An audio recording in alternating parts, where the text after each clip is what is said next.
અરવલ્લી જિલ્લાના મોડાસાની માજુમ નદીની કાયાકલ્પ થશે। માજુમ નદીના કિનારા પર માજુમ પાર્ક તેમજ નદી કિનારા પર પ્રોટેક્શન દિવાલ બનશે। રિવરફ્રન્ટ ગાર્ડન સહિતનું પાર્ક બનશે। માજુમ નદીના બ્રિજથી કાશી વિશ્વનાથ સુધી રિવરફ્રન્ટ બનશે। લગભગ 10.13 કરોડના ખર્ચે રિવરફ્રન્ટ પ્રોજેક્ટ હાથ ધરાશે। નયન રમ્ય જે બનશે જે માજુમ રિવરફ્રન્ટ તરીકે ઓળખાશે અને જેની લંબાઈ 360 મીટર હશે। જે માજુમ જે બ્રિજ છે ત્યાંથી તે કાશી વિશ્વનાથ મંદિર સુધી એની લંબાઈ છે એટલી મળશે 360 મીટર અને જેનો અંદાજિત ખર્ચ 10.13 કરોડની આસપાસનો એનો ખર્ચ થશે। દિવાળી પર ઘરે જવા માટે સરળતાથી મળી રહેશે એસટી બસ। જી હા, સરકાર દ્વારા દિવાળીના તહેવારને લઈ એક્સ્ટ્રા બસો મૂકવામાં આવી છે। ગૃહ રાજ્યમંત્રી હર્ષ સંઘવીએ આ અંગે માહિતી આપી। સૌરાષ્ટ્ર ઉત્તર ગુજરાતના શ્રમજીવીઓ સુરતમાં મોટા પ્રમાણમાં વસે છે, ત્યારે દિવાળીના તહેવારને લઈને પોતાના વતન જવા માટે તકલીફ ન પડે એ માટે રાજ્ય સરકારે સુરત અને અમદાવાદથી એક્સ્ટ્રા બસોનું આયોજન કર્યું છે। તારીખ 24 ઓક્ટોબરથી લઈને 27 સુધી 2200થી વધુ બસો દોડશે, જેમાં સૌરાષ્ટ્રની બસો વરાછા રોડ પર ધારુકા કોલેજના ગ્રાઉન્ડમાંથી ઉપડશે, જ્યારે લાભ પાંચમ સુધી અમદાવાદની બસોનું સંચાલન સુરત સેન્ટ્રલ બસ સ્ટેશનથી થશે। આ સાથે કોઈ પરિવાર કે સોસાયટીમાંથી આખી બસનું બુકિંગ કરાશે તો તેમને ડોર ટુ ડોર પિકઅપ અને ડ્રોપની સુવિધા આપવામાં આવશે। વધુમાં ગૃહ રાજ્યમંત્રીએ માહિતી આપતા કહ્યું કે જો વધુ બસની ડિમાન્ડ હશે તો હજુ એક્સ્ટ્રા બસ દોડાવવામાં આવશે। દિવાળીના તહેવારમાં મારા રાજ્યની માતાઓ બહેનો પોતપોતાના પિયરે પરિવાર પોતપોતાના ગામ જઈ શકે તે માટે 2200થી વધારે એક્સ્ટ્રા બસોનું આયોજન કરવામાં આવ્યું છે। સૌરાષ્ટ્ર તરફનું એક્સ્ટ્રા બસોનું સંચાલન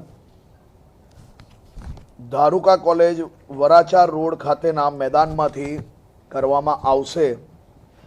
તારીખ 26થી 30 સુધી સાંજે 4 વાગ્યાથી રાત્રે 10 વાગ્યા સુધી આ બસોનું આયોજન ત્યાંથી કરવામાં આવ્યું છે। લાભ પાંચમ સુધી અમદાવાદનું એક્સ્ટ્રા સંચાલન સુરત સેન્ટ્રલ બસ સ્ટેશન પરથી કરવામાં આવશે। એક્સ્ટ્રા બસો અહીંયા બી સાંજે 4થી રાત્રે 10 વાગ્યા સુધી દોડાવવામાં આવશે। ખાસ કરીને કોઈ પરિવાર સોસાયટી કે ગ્રુપ જો આખી બસ બુક કરાવશે તો આ દાદાની સવારી એમના સોસાયટીના ગેટ સુધી જશે અને પેસેન્જરોને ગામના આંગણે સુધી મૂકવાની વ્યવસ્થાઓ એસટી વિભાગ દ્વારા કરવામાં આવી છે। ઉત્તરાખંડમાં મેઘતાંડવ જેવી સ્થિતિ। હલ્દ્વાની નૈનીતાલમાં ભારે વરસાદ વરસતા ગૌલા નદી બની તોફાની। પર્વતો પરથી પાણીનો ધસમસતો પ્રવાહ ધોધ રૂપે વહેતો થયો। પાણીના પ્રચંડ પ્રવાહને લઈને લોકોના જીવ તાળવે ચોંટ્યા। અવિરત વરસાદથી ઉત્તરાખંડમાં જળબંબાકાર ગૌલા નદીમાં પાણીનો પ્રચંડ પ્રવાહ વહેતો થયો। રૌદ્ર સ્વરૂપે નદીઓ વહેતી થતા તંત્ર એલર્ટ। ઉત્તરાખંડના બાગેશ્વરમાં પણ મેઘો અનરાધાર। સતત વરસાદથી સરયુ અને ગોમતી નદીએ વટાવી ભયજનક સપાટી। નદીઓમાં પાણીનો ધસમસતો પ્રવાહ વહેતો થયો। નદી કિનારા નજીક પોલીસ બંદોબસ્ત ગોઠવાયો। નદી કિનારાના ગામોમાં એલર્ટ અપાયું। ઉત્તરાખંડમાં છેલ્લા 36 કલાકથી મેઘતાંડવ ધોધમાર વરસાદ થતા ઋષિકેશ હરિદ્વારમાં ગંગાઘાટ જળમગ્ન। અનરાધાર વરસાદ થતા નદીઓ બની તોફાની। ચારધામ યાત્રા ફરી રોકાઈ। ઉત્તરાખંડના ઉત્તરકાશીમાં અવિરત વરસાદ। ભારે વરસાદના કારણે ભાગીરથી નદીએ ધારણ કરી રૌદ્ર સ્વરૂપ। સતત વધી રહેલા પાણીના પ્રવાહને લઈ ગંગોત્રી યમનોત્રી હાઈવે બંધ કરવાની ફરજ પડી। પાણીના પ્રવાહને લઈને 6 જેટલા ગામડાઓને જોડતા માર્ગ બંધ। ઉત્તરાખંડના ચમોલીમાં મેઘરાજાએ કરી રૌદ્ર સવારી। સતત 3 દિવસથી વરસી રહેલા વરસાદથી જનજીવન પ્રભાવિત। અનરાધાર વરસાદથી અલકનંદા અને ધૌલી ગંગા નદીએ ધારણ કર્યું રૌદ્ર સ્વરૂપ। ભારે વરસાદના કારણે અનેક રસ્તાઓ બંધ થતા લોકો અટવાયા। ઋષિકેશમાં મેઘો મુશળધાર। પર્વતો પર સતત વરસાદના લીધે ગંગા નદીના જળસ્તર વધ્યા। ભાગીરથી મંદાકિની અને ગંગા નદીએ ભયજનક સપાટી વટાવતા જળબંબાકાર। ઉત્તરાખંડમાં મેઘતાંડવથી જનજીવન લાચાર। અલમોડાના રામગંગામાં માછીમારી કરવા ગયેલા યુવક પાણીના પ્રવાહમાં ફસાયો। સ્થાનિકોએ પાણીના તીવ્ર પ્રવાહમાં જીવના જોખમે યુવકનું રેસ્ક્યુ કર્યું।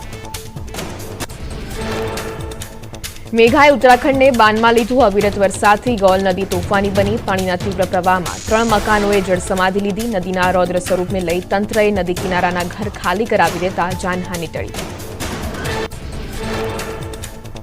ઉત્તરાખંડના ચમોલીમાં મેઘરાજાએ બોલાવ્યા ભૂકા. જનપદમાં પિંડર નદીએ વિકરાળ રૂપ ધારણ કર્યું. પિંડર નદી બંને કાંઠે વહેતી થતા નીચાણવાળા વિસ્તારોમાં હાઈ એલર્ટ જાહેર કરાયું. પાણીનો પ્રચંડ પ્રવાહ વહેતો થતા લોકોમાં ભયનો માહોલ. ઉત્તરાખંડના હલ્દવાનીમાં મેઘો અનરાધાર થયો. અવિરત વરસાદથી ગૌલા નદી ગાંડીતૂર થઈ. પાણીનો પ્રચંડ પ્રવાહ જોઈ લોકોના જીવ તાળવે ચોંટ્યા. ઉત્તરાખંડના ચમોલીમાં પિંડર નદીએ સર્જી તારાજી. નદીના ધસમસતા પાણી ચમોલીમાં ફરી વળતા જળબંબાકારની સ્થિતિ સર્જાઈ. પ્રાથમિક શાળા, રહેણાંક વિસ્તારોમાં કેડસમાં પાણી ભરાતા જનજીવન પ્રભાવિત થયું. ઉત્તર પ્રદેશના હમીરપુરમાં અનરાધાર વરસાદ. ભારે વરસાદથી યમુના અને બેતવા નદીના જળસ્તરમાં થયો વધારો. યમુના નદીએ વટાવી ભયજનક સપાટી. બેતવા અને કેન નદીના જળસ્તરમાં સતત થઈ રહેલા વધારાથી લોકોના જીવ તાળવે ચોંટ્યા. ઉત્તર પ્રદેશના પ્રયાગરાજમાં ગંગા અને યમુના નદીના જળસ્તરમાં થયો વધારો. ગંગા સંગમ પર આવેલા સુતેલા હનુમાનજીના મંદિરમાં પહોંચ્યા ગંગાના નીર. ગંગા અને યમુના નદીએ ભયજનક સપાટી વટાવતા હનુમાનજીની મૂર્તિ પર પાણી પહોંચ્યું. મહાકુંભ પહેલા ગંગાના નીરથી હનુમાનજીના અભિષેક થતા ભક્તોમાં ખુશી. ઉત્તરાખંડના જોશીમઠમાં મેઘરાજા કોપાયમાન થયા. બદ્રીનાથ રાષ્ટ્રીય રાજમાર્ગ પર હાથી પર્વત નજીક રસ્તો તૂટ્યો. અલકનંદા નદીના જળસ્તરમાં વધવાને લીધે રસ્તાનું ધોવાણ થયું. તંત્રએ બેરિકેડ મૂકી રસ્તો બંધ કર્યો. હાલ ઉત્તરાખંડના જોશીમઠમાં હાઈ એલર્ટ જાહેર.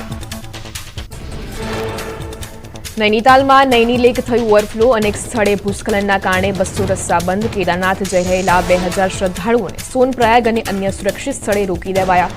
પહાડી જિલ્લાઓમાં હવામાન વિભાગે જાહેર કર્યું રેડ એલર્ટ. ઉત્તરાખંડના હરિદ્વારમાં ભીમગોડા બેરેજની જળસપાટી વધી. સતત વરસાદથી ગંગા નદીએ ભયજનક સપાટી વટાવી. નદીમાં પાણીના પ્રવાહ જોઈ તંત્ર પણ એલર્ટ. ભીમગોજા બેરેજની જળસપાટી પર સતત રખાઈ રહી છે નજર. ઉત્તરાખંડમાં આકાશી આફત. અવિરત વરસાદથી અલમોડા બેરેજની જળસપાટીમાં થયો વધારો. નદીઓમાં પાણી જોડાતા નીચાણવાળા વિસ્તારોને એલર્ટ અપાયું. ઉત્તર પ્રદેશના રામપુરમાં પણ અપાઈ એલર્ટ રહેવાની સૂચના. બેરેજના દરવાજા ખોલાયા. રામપુરની કાશી નદી પણ બની તોફાની. હરિયાણાના બહાદુરગઢમાં મેઘરાજાની તોફાની બેટિંગ. ધોધમાર વરસાદ થતા અનેક વિસ્તારોમાં પાણી ભરાયા. રસ્તા પર નદીઓ વહેતી હોય તેવા દ્રશ્યો સર્જાયા.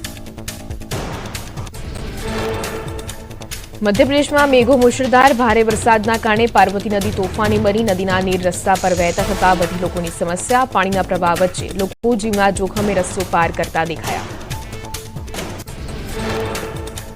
મધ્યપ્રદેશમાં તોફાની બનેલી નદીમાં જોખમી રીલનો વીડિયો વાયરલ. પુલ પર રહેલા કમરસમાં પાણીમાં યુવકોએ કરી જોખમી સવારી. બાઇક બંધ ન થાય તે માટે સાયલેન્સર પર પાઇપ લગાડી યુવકે કર્યો જુગાડ.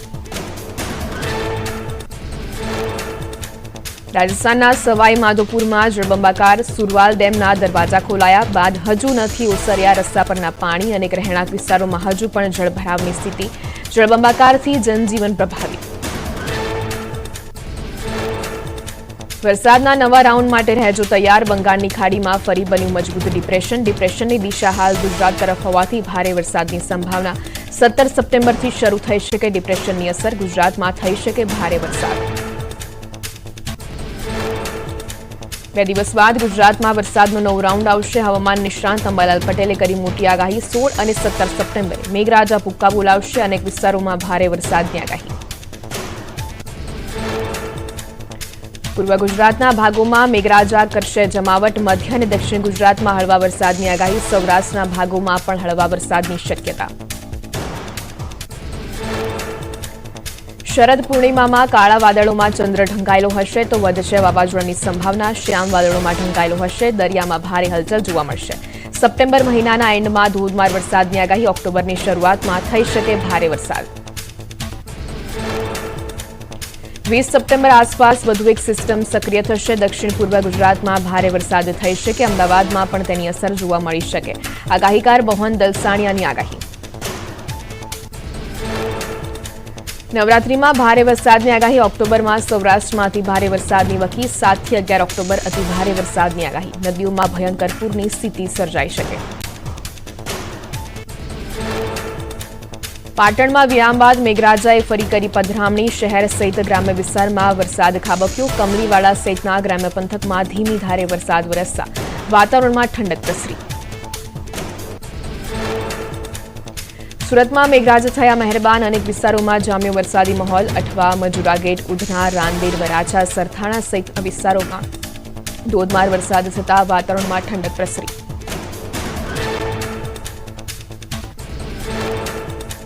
સુરતમાં મેઘરાજાની ધુઆધાર બેટિંગ. ભારે વરસાદને પગલે રસ્તા પર પાણી ફરી વળ્યા. ઉધના નવસારી રોડ પર પાણી ભરાતા વાહન ચાલકોને ભારે હાલાકી. મુખ્ય માર્ગ પર પાણી ભરાતા ટ્રાફિક જામની સમસ્યા સર્જાઈ.